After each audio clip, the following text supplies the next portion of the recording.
दोस्तों, एनपीसीआई की तरफ से एक शानदार वैकेंसी निकाली गई है। विस्तृत जानकारी आइए आपको बताते हैं। ऑनलाइन आवेदन जमा करने की प्रारंभ की तिथि 5/6/2024 से ऑनलाइन आवेदन प्राप्त होने की अंतिम तिथि 25/6/2024 तक रखी गई है। समय काफ़ी कम दिया गया है। रिक्तियों की बात करें तो इसमें 3 तरह के पोस्ट निकाले गए हैं। सहायक ग्रेड 1 में यूआर के लिए 13 पोस्ट, ईडब्ल्यूएस के 2 पोस्ट, एससी के 2 पोस्ट, एसटी के 3 पोस्ट, ओबीसी एनसीएल के 9 पोस्ट यानी कुल 29 पोस्ट दिए गए हैं। सहायक ग्रेड 1 वित्त एवं लेखा में अनारक्षित के 2 पोस्ट, ईडब्ल्यूएस के अनारक्षित के 8 पोस्ट, ईडब्ल्यूएस के 1 पोस्ट, एससी के 2 पोस्ट, एसटी के 1 पोस्ट, ओबीसी एनसीएल के 5 पोस्ट यानी कुल 17 पोस्ट दिए गए हैं। उसी तरह सहायक तीसरे नंबर पर यूआर के 5 पोस्ट, ईडब्ल्यूएस के 1 पोस्ट, एससी के 1 पोस्ट, एसटी के 1 पोस्ट, ओबीसी एनसीएल के 4 पोस्ट यानी कुल 12 पोस्ट दिए गए हैं। इसमें आगे देखते हैं। ऑनलाइन की तिथि तो बता दी है। आवेदन शुल्क के बारे में बात करें तो केवल सामान्य यानी जनरल, ईडब्ल्यूएस एवं ओबीसी पुरुष अभ्यर्थी को 100 रुपये आवेदन शुल्क का भुगतान करना होगा तथा सभी कैटेगरी के महिलाओं को तथा एसटी एवं एससी तथा पीडब्ल्यूएस के अभ्यर्थी के लिए कोई शुल्क आवेदन नहीं करना पड़ेगा। शैक्षणिक योग्यता व अनुभव की बात करें तो तीनों ही पोस्ट के लिए किसी मान्यता प्राप्त विश्वविद्यालय से न्यूनतम 50% अंकों के साथ कोई भी स्नातक डिग्री वाले इसे भर सकते हैं। वेतन लेवल की बात करें यानी सैलरी की बात करें तो तीनों ही पोस्ट जो हैं वो आपके लेवल 4 में आते हैं तथा मैट्रिक्स में वेतन आपको 25,500 और 50% की दर से महंगाई भत्ता के अनुसार 12,750 रुपये यानी इन हैंड 38,250 रुपये आपको मिलने वाले हैं, जो कि एक काफ़ी अच्छी सैलरी है। इसमें कुछ भत्ते भी दिए जाने वाले हैं जैसे कि परिवहन भत्ता, छुट्टी यात्रा भत्ता, आवास किराया भत्ता, अदमत भत्ता। बहुत ही अच्छी इसमें से सुविधा दी गई है। आयु सीमा की बात करें तो तीनों ही पोस्ट के लिए 21 से 28 वर्ष रखी गई है और आयु सीमा में छूट एसटी एससी को 5 वर्ष की, ओबीसी नॉन क्रीमिलियर को 3 वर्ष का और पीडब्ल्यूडी के छात्रों को 10 वर्ष की छूट दी जाएगी। आप किस कैटेगरी में आते हैं इसमें देख लीजिएगा। ओबीसी के लिए एक महत्वपूर्ण जानकारी दी गई है। अन्य पिछड़ा वर्ग के अभ्यर्थियों को ऑनलाइन आवेदन भरते समय उनके वर्ग के अनुरूप क्रीमी लेयर अथवा गैर क्रीमी लेयर संबंधी सूचना देनी होगी। यानी आप क्रीमी लेयर में आते हैं या नॉन क्रीमी लेयर में आते हैं, फॉर्म भरते समय आपको बताना पड़ेगा। क्रीमी लेयर के अभ्यर्थियों को अन्य पिछड़ा वर्ग के गैर क्रीमी लेयर अभ्यर्थियों को दी जाने वाली छूट का अधिकार नहीं होगा। अन्य पिछड़ा वर्ग के गैर क्रीमी लेयर अभ्यर्थियों को भारत सरकार द्वारा विहित प्रपत्र में सक्षम पदाधिकारी का दिनांक 1/4/2024 या उसके बाद की तारीख को जारी किया गया यथावश्यक प्रमाण पत्र प्रस्तुत करना होगा। यानी आपका जो ओबीसी सर्टिफिकेट होगा वो 1/4/2024 या उससे बाद की तारीख का होना चाहिए। चयन प्रक्रिया की बात करें तो तीनों ही पोस्ट के लिए आपको 3 फेज़ में करना होगा। पहले फेज़ में लिखित परीक्षा, दूसरे फेज़ में पीसी पर टाइपिंग परीक्षा और तीसरे फेज़ में कंप्यूटर पर निर्भरता परीक्षा देनी होगी। लिखित परीक्षा 2 चरणों में आयोजित की जाएगी। चरण 1 में आपको प्राथमिक परीक्षा एवं चरण 2 में आपको प्रगत परीक्षा यानी प्रीलिम्स और एडवांस एग्जाम होगा। प्राथमिक परीक्षा में चरण 1 में आपको यह एक स्क्रीनिंग परीक्षा होगी जिसका आयोजन अभ्यर्थियों को शॉर्टलिस्ट करने में किया जाएगा। स्क्रीनिंग परीक्षा का प्रारूप सभी गैर तकनीक कैडरों के लिए समान होगा। भर्ती नियमों के अनुसार न्यूनतम शैक्षणिक योग्यता स्नातक होने के आधार पर प्रश्न स्नातक स्तर के होंगे, यानी आपके जो भी प्रश्न आएंगे वो ग्रेजुएशन लेवल के होंगे।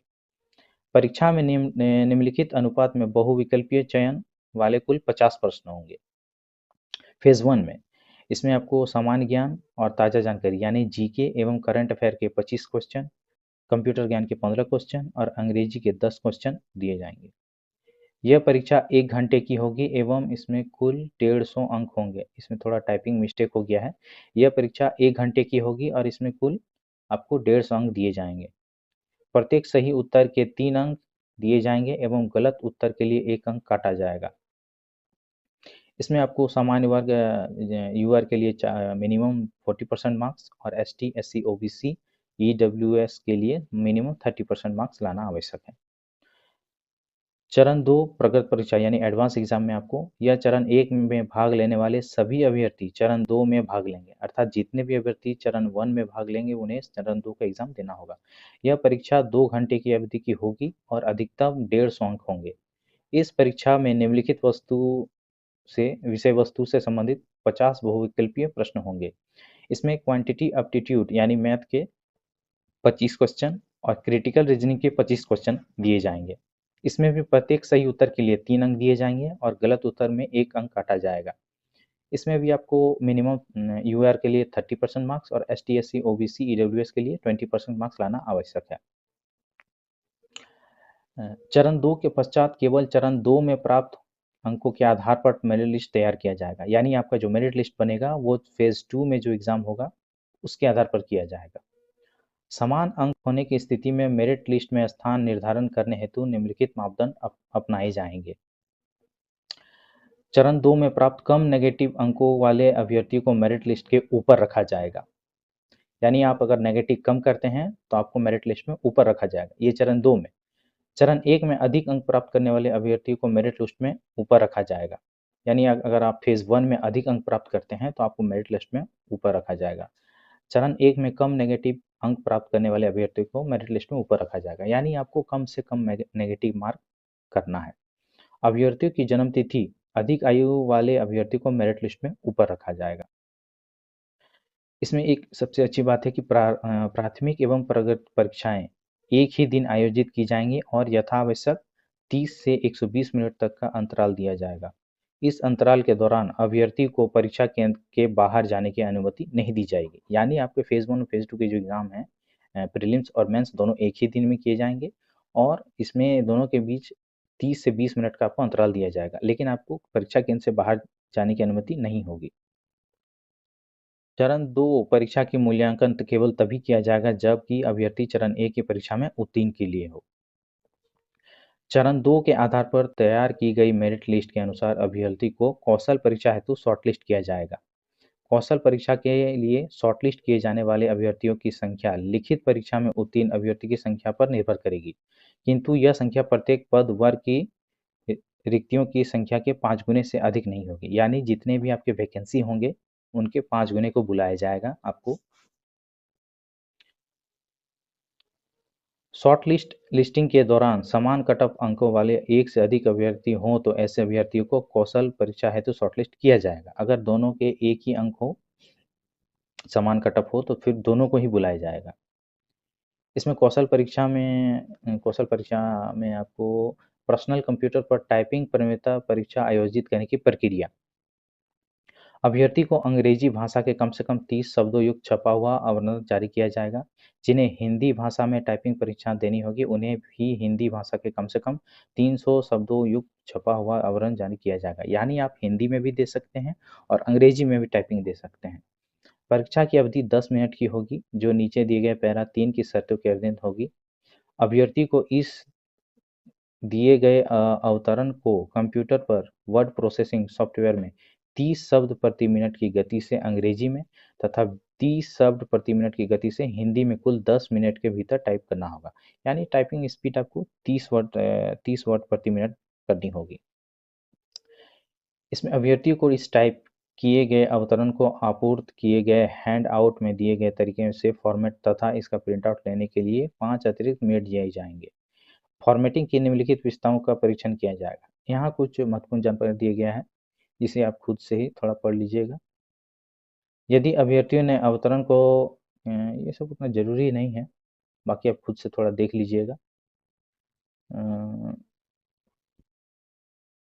मेरिट लिस्ट दूसरे फेज एवं आपको टाइपिंग जो होगा दोनों को मिलाकर किया जाएगा, बनाया जाएगा। दोस्तों इलेक्शन के बाद ये पहली वैकेंसी है, इसलिए आप ज़रूर भरें। तथा हमारा अगला वीडियो इसे आप खुद से कैसे अपने मोबाइल से ऑनलाइन कर सकते हैं उस पर होगा। इसलिए हमारे चैनल को सब्सक्राइब कर दीजिएगा एवं इस वीडियो को लाइक कर दीजिएगा। आप खुद से भी अपने मोबाइल से इसे भर सकते हैं। हमारा अगला वीडियो उसी पे होगा। धन्यवाद।